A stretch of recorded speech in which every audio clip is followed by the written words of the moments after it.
Gamers and gamettes, what is going on? My name is Snuck127 and welcome back to another Skyforge video. And in today's video, I'm going to be giving you guys a tutorial on how to prepare for another generation of gear, aka your next invasion. Now, funny story and backstory behind this video. I had actually just made this video and prepared it to upload a few hours ago. And then I realized on Twitter that the invasion's been changed. We're no longer getting ready to get invaded by the fighting knights. We're actually getting ready to be invaded by the demons.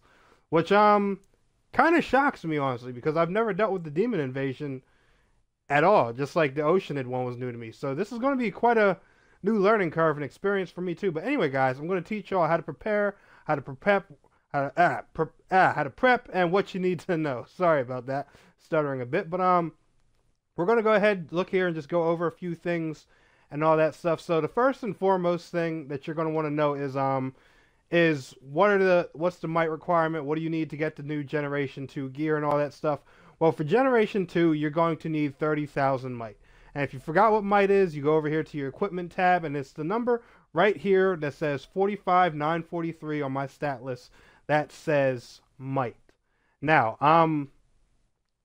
to get yourself there, you may be concerned. Do you not have all your bastions completed yet? Is there still stuff you need to do? Well, you need to focus on those bastions, as I've told you guys in previous guides. So don't think you're checking that off the list just because you got a little booster here. But there is something that's going to help. Now, unfortunately, you can't see it yet because we're not in a new invasion. But you guys, your daily quest when you hit endgame called directives. Well, these give you special rewards. As you know, you get the chest, you get sparks. But there's going to be another item over here called military technologies. It's going to be a bluish green orb that'll have like a sword symbol in it or other kinds of symbols. And what it does is, if you're behind in an invasion, it boosts your might to get you close to the might count that you need for the invasion so you can participate. Because chances are, if you haven't done everything you need to do to have your might up and ready for the current invasion, you still have current stuff you need to do, whether it's leveling up your tower of knowledge, doing your bastions, whatever the case may be. Like, as you guys can see, and I'll give you an example here. All the invasions, they go in chunks. So Invasion 1, as you guys know, 12,500 might to equip Generation 1 gear. Invasion 2 is going to be 30,000. Invasion 3 is going to be 50,000. The next one after that will be like, I think it's 65 or 75,000, etc., etc. It goes up in increments between like 15 and 25k for each invasion. But every invasion prior always gives you the necessary tools and everything you need to hit that might number for the next invasion. So you're either there, past it, or depending on your playstyle, you're always relatively close. And for you guys that are, still in the 12 to 20,000 range, don't worry, the military technologies are going to be what's going to help you guys out to get to that might cap. So if you're behind, you're lacking in content, don't stress it. But if you have trouble keeping up with the invasions and things like that, there's a little booster and something in game that can help you. A lot of people will say, Skyforge doesn't have a way to catch people up who are behind and stuff like that. That's not true. And I've heard a lot of veteran players say that, and it kind of bugs me that they don't realize this little ability doesn't exist in this. They don't realize this ability exists inside this game. So something else that's also going to be changing is your dungeons and raids. So I'm going to start by talking about the invasion stuff. These invasion missions right here, a lot of these are going to be changing. Some of them are going to be staying the same, but instead of Oceanid monsters, you're going to be fighting demon monsters. So for example, lending a hand, sudden attack of the Oceanids, crashed aircraft, and abandoned Fort Garoon and evacuation, those both stay. I'm pretty sure all of those ones stay.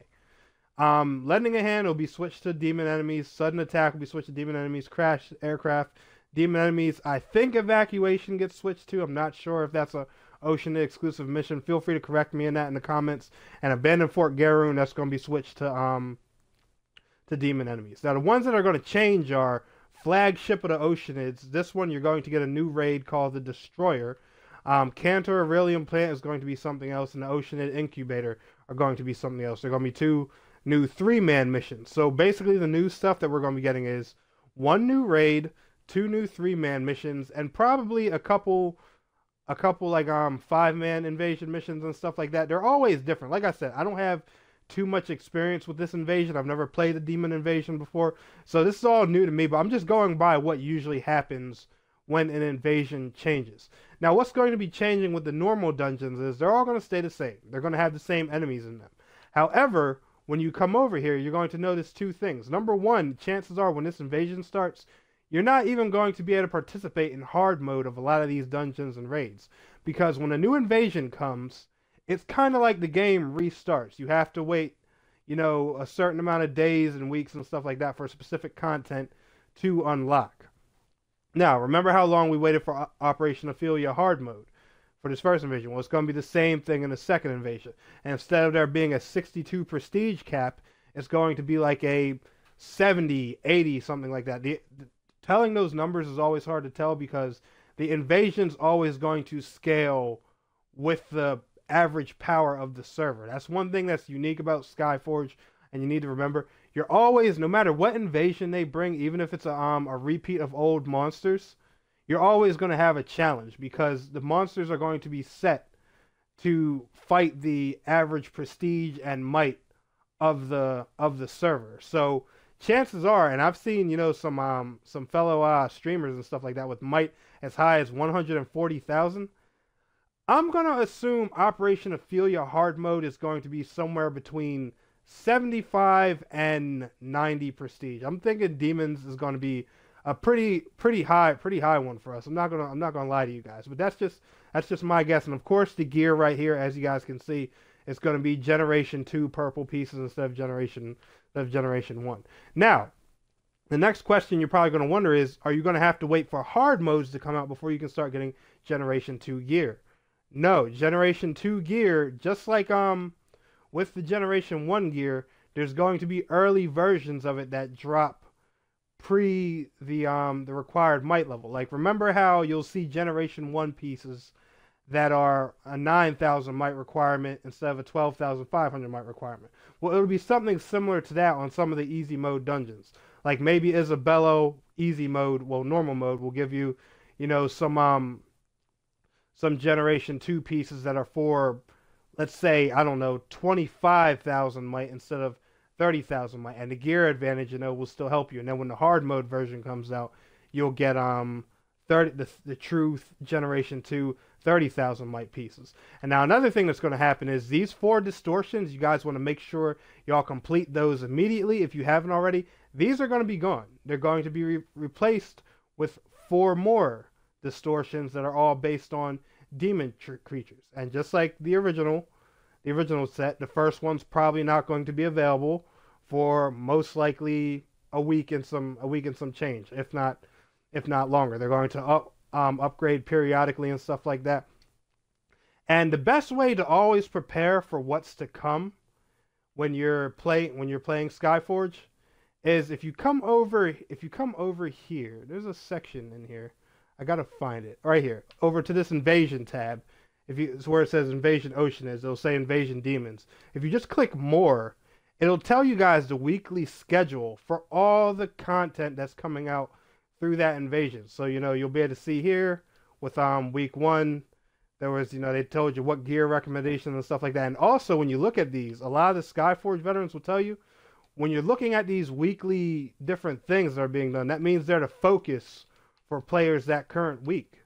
So these will also have the best queue times, and they'll be the easiest things to queue for. Like as you guys can see, week 8, the focus is Nautilus, the final distortion, and of course, anytime you want to enter straight into the Avatar fight, the hard mode version that is, you can click it right here. And another good thing is they always give you recommended preparations too. Combat superiority, which as you guys know, me personally, I'm not crazy about combat superiority. I'm a might and prestige kind of guy. And your prestige recommendation.